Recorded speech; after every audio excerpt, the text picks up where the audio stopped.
In this video, I'm going to show you how to create a Discord server invite link. I'll walk you through how to generate the link and also how to share it so others can join your server. First, open the Discord app on either your phone or your computer. On the left-hand side, you'll see all your servers, so go ahead and select the server you want to create an invite link for. Next, click on your server name in the top left corner and choose Invite People. At the bottom of this window, select Edit Invite Link. You'll now see a few different settings. Click the drop-down next to Expire After, where you can choose how long the link will stay active.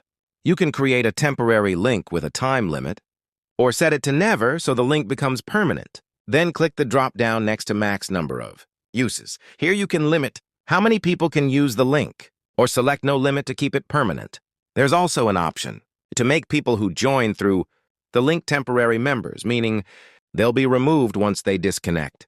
I'll leave this turned off. After adjusting the settings, click Generate a New Link. To copy the link, just hit the copy button at the bottom. If you want to view it, you can open your Start menu, launch an app like Notepad, and paste the link inside. And there you go. This is your Discord server invite link. Thanks for watching, and I will see you soon.